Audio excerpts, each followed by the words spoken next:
Falling back asleep in the middle of the night should only take a few minutes. And if it's taking you an hour or two, or you end up lying there frustrated all the way until your alarm goes off, that is not a you problem. It is just that nobody in the sleep world talks about how to actually work with your brain and body in that moment instead of fighting against them. In this video, I'm going to show you 3 simple techniques that do exactly that so you can fall back asleep much faster. And you're going to want to try all 3 of these techniques because they each work a little bit differently, and you'll want to find the one that feels most natural for your nervous system. If you're new here, I'm Meredith Louden and I'm a sleep coach. I struggled with sleep myself for over 16 years and I've now helped thousands of others, and everything I share in this video was key to fixing my sleep permanently. When you wake up in the middle of the night, 2 main things happen physically. Your brainwaves speed up a little bit into a more aware state, and your heart rate also increases, which is why it feels so hard to fall back to sleep, even though you're not ready to get up yet. But here's something that should give you real peace of mind. Even when you're lying awake in bed, as long as your body is still and your breathing is slow, your body is still restoring itself. This is called non-sleep deep rest, or NSDR, which is a term coined by neuroscientist Andrew Huberman. And multiple research studies show that deep relaxation, even without being fully asleep, still delivers real physical and mental benefits. So no matter if you fall back asleep easily or not, your body is still doing its job. You're still recovering, and tomorrow is going to be just fine. Now, here are 3 techniques that I want you to try to help you fall back asleep a lot faster. First is my absolute favorite technique for falling back asleep, and it is the one that I recommend that everyone try first. I call this one the hold it breathing technique. A lot of breathing techniques want you to count, like the 4-7-8 technique, but personally, I've never liked those ones because they just didn't do much for me. So this one is much simpler. It doesn't involve any counting, and it works incredibly fast. All you do is you take a gentle breath in, you fill your lungs up as much as you can, all the way up. It's like you fill up all the way to the top of your head is how I think about it. And then you hold your breath. You hold your breath as long as it feels comfortable. Then you exhale slowly. And then when your lungs are close to empty, you hold it again. You hold your breath and you pause as long as you can before you take the next inhale. Then all you do is repeat that cycle. Inhale, hold. Exhale, hold.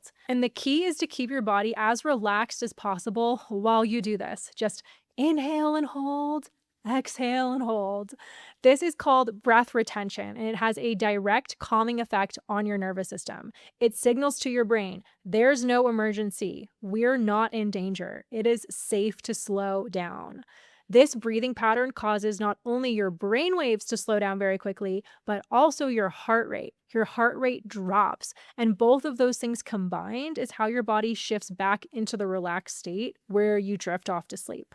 Now, the next 2 techniques also achieve that same result that we want, which is slowing down your brain and slowing down your heart, but they do it in slightly different ways. So it's important that you try all 3 of these because one of them just might feel more natural to you and work better for you personally. So the second technique I call sensing space. This might sound a little unusual, but stay with me because once you try it, you will feel the shift almost immediately. This technique works by expanding your awareness outward, which activates your parasympathetic nervous system, the rest and digest nervous system. It slows your heart rate and it slows your brain waves. And this results in what scientists call heart-brain coherence, where the rhythm of your heart and the rhythm of your brain are actually in harmony together, which sends a signal of safety to the nervous system. And from that state, your body naturally drifts off to sleep. So here's how to do it.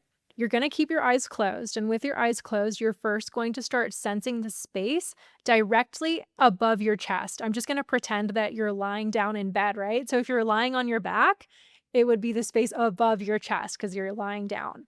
So you're going to just focus on the space, like the air essentially above the top of your body. And then you're going to expand your awareness upward. So up all the way to the ceiling above you. Then you're going to do the same thing, but to the sides. So you're going to focus on the sides of you, and then you're going to expand your awareness outward, left and right at the same time. And then I want you to also expand it past the walls of your room. So out into the space outside your room, outside the house even. Then you're going to do the same thing, but below you, the space below you. So behind your back, beneath the bed, down into the floor. And then finally, you're going to do it all at once. You're going to do a full 360 degrees around you. So above you, beside you, below you, and you're just going to sense the space around your body in all directions, sending your awareness out as far as you can, thinking of it like a big hot air balloon is surrounding you.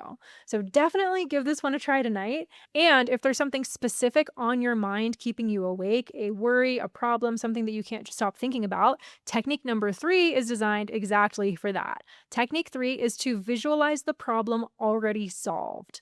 Instead of trying to push the problem, annoying thought away, you're actually going to lean into it, but with a twist. So, with your eyes closed, you're going to imagine the problem, whatever you're thinking about, and you're just going to imagine it already resolved, fixed, gone, the best possible outcome already done, and feel the relief of it being over. Here's why this works. First, your subconscious mind can't tell the difference between something real or something that's imagined. So when you show it a resolved version of the problem, it receives the message that there's no longer a reason to stay alert thinking about it. Second, visualization itself actively slows down your brainwaves. When you close your eyes and you create a vivid mental image, your brain naturally shifts from the fast, alert beta brainwave into the slower, relaxed alpha brainwave. And the alpha brainwave is the same state that you're in when you're falling asleep. So you're doing two powerful things all at once. You're telling your subconscious mind that the problem is solved, and you're literally slowing your brain down into the state that it needs to be in to drift off. And if you've been waking up in the middle of the night consistently for a while now, these techniques will help you get back to sleep in the moment. But the deeper fix is also retraining your brain so it stops waking you up at night in the first place. That is exactly what I help my clients do. And in my free masterclass, I walk you through the 3-step framework to retrain your brain to sleep through the night. That link is in the description. So tonight, remember the 3 options: hold it breathing, sensing space, and visualizing the problem already solved if a specific thought won't let go. I'd also love to know if you have any tips or tricks that have helped you fall back asleep, so share them in the comments if you have any. It might help somebody else watching this video. And if you want to know what to do before bed to make waking up at 3 a.m. less likely, go watch this video next. It is my insomnia-proof evening routine to help make falling asleep and staying asleep as easy as possible, and you can watch it right here.